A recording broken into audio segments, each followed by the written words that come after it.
Hi, Theater Pizzazz. I'm Meredith Heyman. So excited to be talking Broadway with you today. Joining me today is Schele Williams. She's a Broadway musical director about to make her Broadway debut with The Notebook. But wait, there's more. This spring, Schele is also directing the Broadway revival of The Wiz. Schele, thank you so much for taking the time to talk to me. Although, like I've said and will probably say a few times, I don't know how you have the time. And congrats on your upcoming Broadway debut and Broadway shows. Thank you. It's great to be here. So let's start off with just that. You're making your Broadway debut this season, not one, but two shows, an embarrassment of riches, to say the least. Indeed. It is the most incredible year in my life, professionally speaking, for sure. Now, how did this all come about, at least like timing wise, that you would have The Notebook and The Wiz in the same, not only the same season, but like the spring back half of this? Yeah, that wasn't part of the plan. No one would plan this. But because of COVID, the way that everything kind of shook out post-COVID, we ended up with this very interesting spring that we're living right now. And I always say, like, when your dreams start coming true, now's not the time to start complaining. Now's the time to like eat right, exercise, get a lot of sleep, and just try and be present and available. And that's what I'm trying to do every day. And you're becoming a part of history because there hasn't been a Black woman to direct a new musical on Broadway in close to 50 years. That is correct. So as if there wasn't enough on your shoulders with you at the helm, how does that feel? You're following up. I want to get her name right, but Vinette Carroll and Don't Bother Me, I Can't Cope, which is probably what all mothers it should be our memoir title, our musical title every day. I saw that in my research and I was just like, oh yes, that's my life too. Yes, yeah, the great Vinette Carroll, amazing director. It's incredible. Her name has been on my whiteboard for about 10 years. And it's just really incredible that my name is going to be beside her in the history books someday. Like, that really does mean a lot to me. It is my job, my mission to ensure that it's not another 48 years before there is another Black woman next to mine. That now that the door is opened, it remains open. There are plenty of stories that incredible Black women are more than capable and ready to tell. So I'm really excited for this moment to happen, but for it to be the beginning of a watershed moment of us telling our stories. Let's talk about The Notebook and your connection to this story. It's multi-pronged, if you will. All right, I guess let's talk about the professional personal one first. You are co-directing this with the great Michael Gray. Yes, my dear friend. You're an old bud, right? Yes. How does that feel? It's incredible. I mean, Michael and I have known each other for many, many years, over 20 years. We've been friends for that long. We had the great privilege of putting up Rent together across the world. So we've done this dance before, which is great. We, have remained close all these years as I was directing. When I became a director, I spoke with him often about my journey. And when this show came about and he called and said, would you join me on this show? I was very surprised, obviously. He doesn't need a co-director. But on this particular piece, he really thought it was important to have my voice as a part of it as well. It's a delicate show. It is a show that it requires so many sensibilities and so many perspectives. And I thought it was really incredible that he reached out to me and said, would you consider this? Please read this piece and let's have a conversation. And it was as magnificent as he said it was. Ingrid and Becca have created something I believe has such incredible impact. It hit me sitting, in my house reading it off the page. It got me right in the heart. It is smart. Ingrid's music is powerful and beautiful, and she has a way to just get right in your soul. And Becca's book is smart and funny. And what a joy it has been for me to work with two women writers.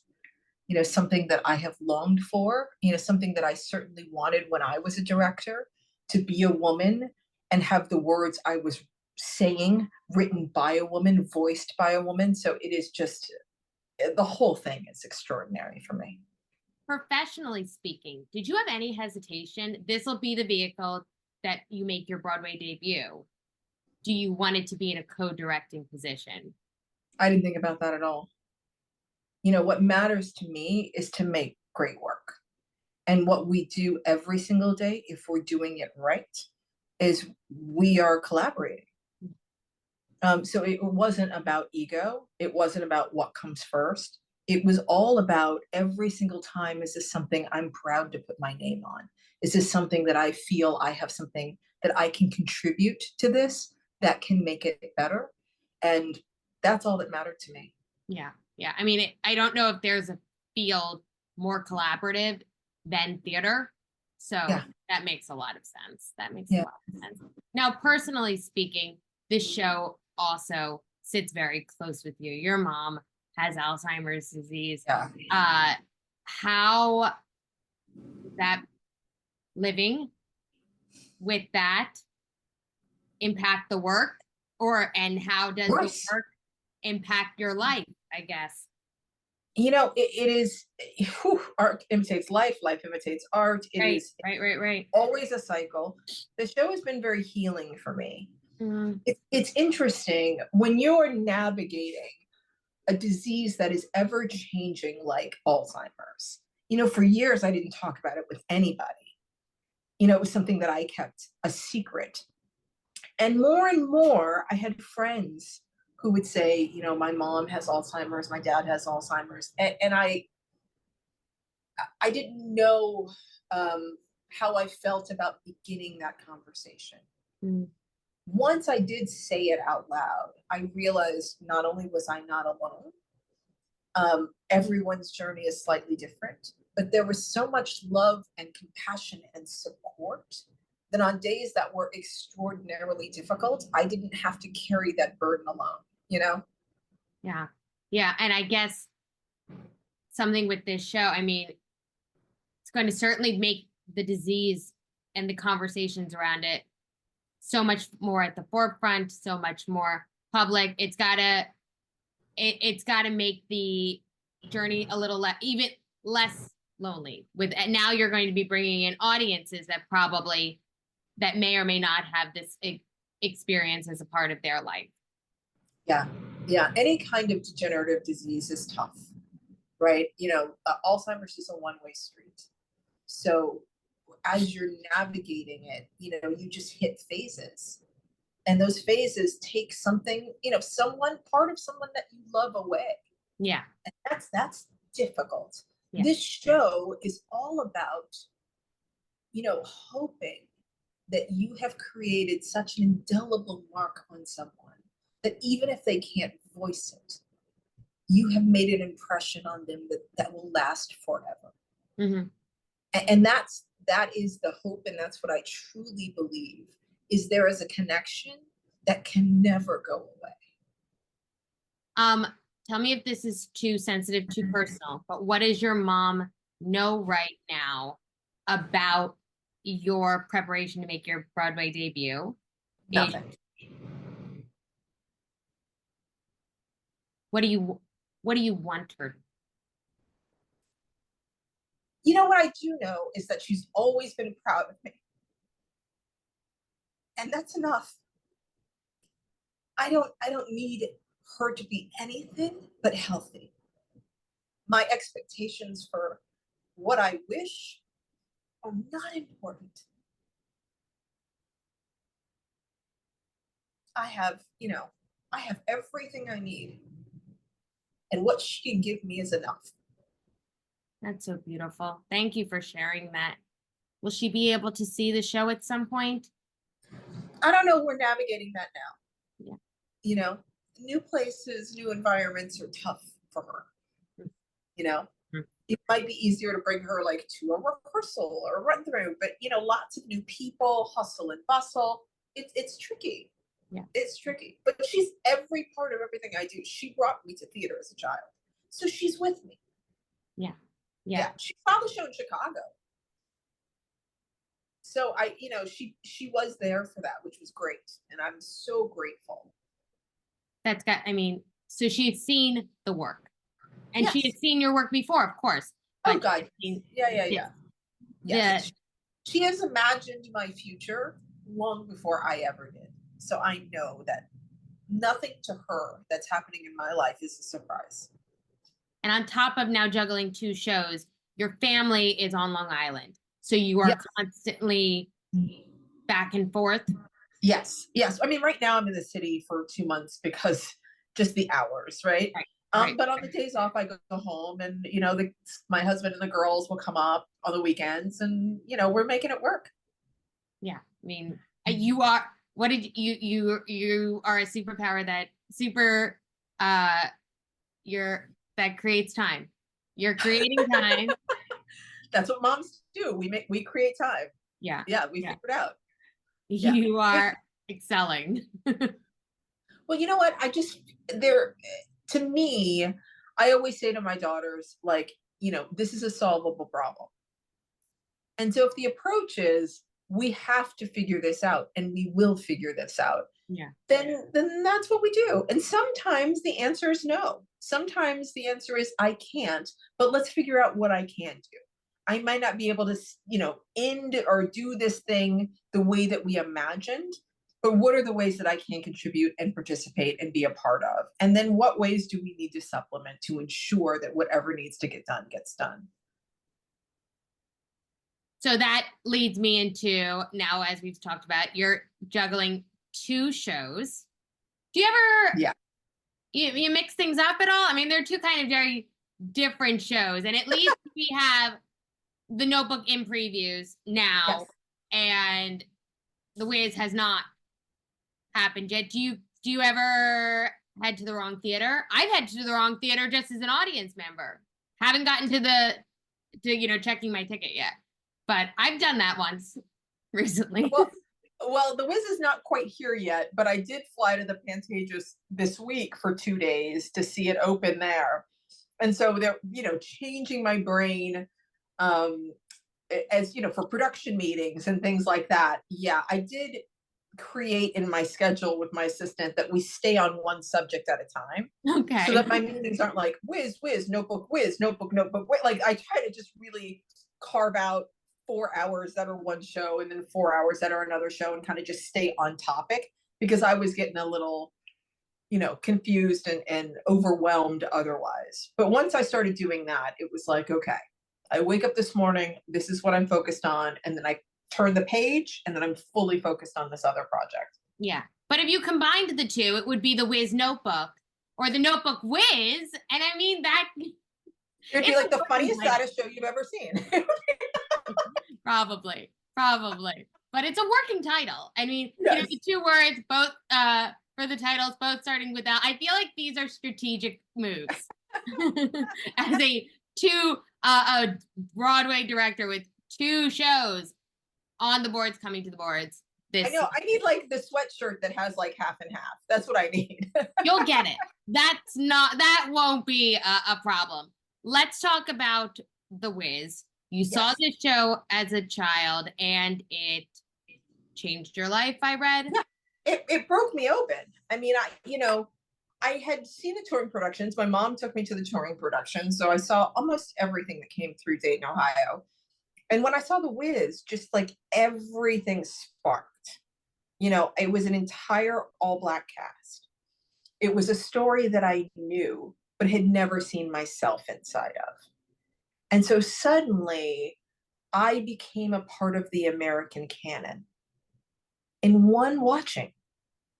I mean, that sense of belonging is not lost on a little girl who only sees fairy tales that never include her.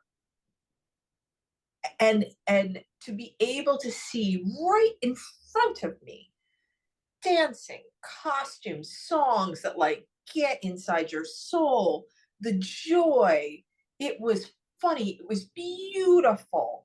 I mean, the show, you know, when I talk to people now, they're like, oh my gosh, I saw The Wiz on Broadway 3 times. Like it just had that infectious connection. And I, you know, it certainly got me. And, you know, I played Dorothy my senior year of high school. And now, you know, the third time that it's come into my life yet again, it has just been a remarkable transformation for me. What does it mean that you're the one at the helm? More than 40 years since it was last on the board, and you're bringing it to us. I still, in some ways, just can't believe it. You know, it's the blessing I never saw coming.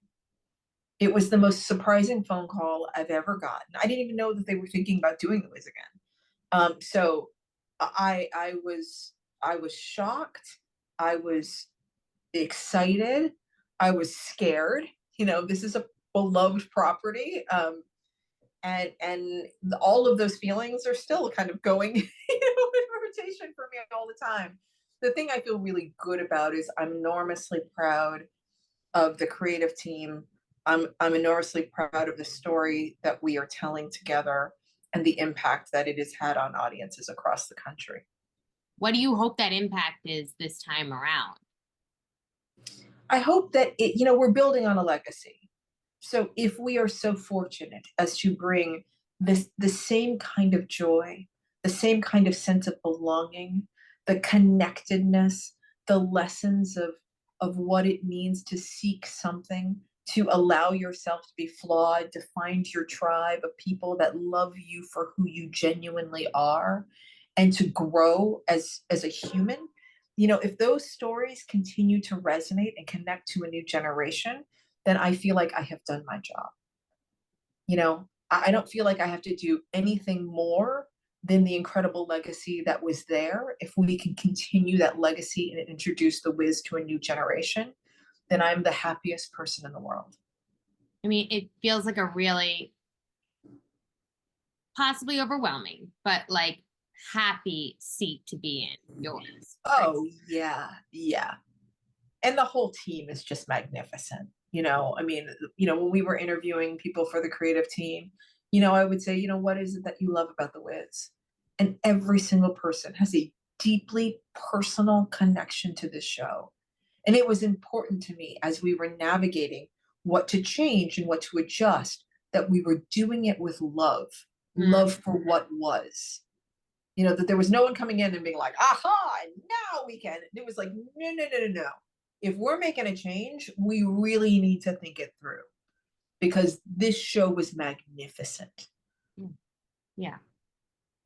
Are there anything secrets or anything you can share with us for what might be new with The Wiz this time?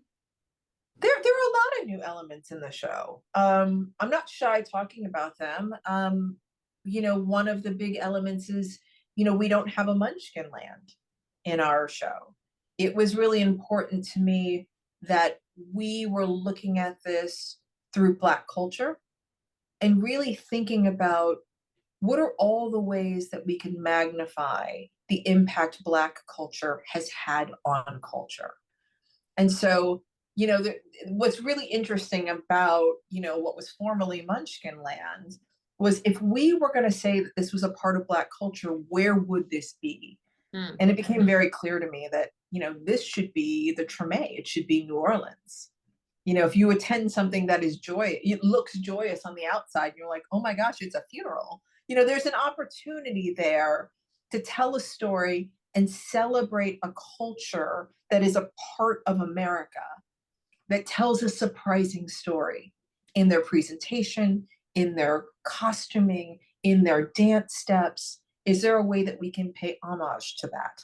Yeah. And so we brought in a consultant from New Orleans, and we wanted to make sure that we were not appropriating culture, that we were honoring it, because even as Black people, we can appropriate, and that we were following, you know, what are the rules of a second line? You know, what are the do's and don'ts, and what way can we say, for anyone who knows what this is, We love and appreciate the gift you have given us with your artistry and your culture. And this is a part of who we are as a people, and we want to celebrate it in this moment. Schele, I am so excited for both of these shows. I don't know how you've done it. I know it's a super hero power, and maybe one day I will have it myself, but I don't know how you've carved out the time to talk to me. I am very thankful, though, that you have. Well, Meredith, it means so much to be asked. And, in theater, we say yes and. So you say, can we have a conversation? And I say yes, and we're going to find time to do it. And that's the way I live my life. I am taking a page from Shele's book. Yes, and we're in more than just for improv and theater. It's a life. It's a life lesson. I love it. I wanted to let everyone know Notebook is in previews now at the Gerald Schoenfeld Theater. March 14th is opening night. Wiz, yay! I know it's coming up. It's coming up. The Wiz begins previews a little later, March 29th at the Marquis Theater. April 17th is opening night. Keep the dates straight. Don't confuse Schele. Just make sure you get to both, okay? I will. You'll get there. Everybody else get there too. Schele, thank you again so much for joining me. Thanks, Meredith. And everybody stay right here on Theater Pizzazz for more theater and Broadway news, interviews from me. I'm Meredith Heyman. We'll see you next time.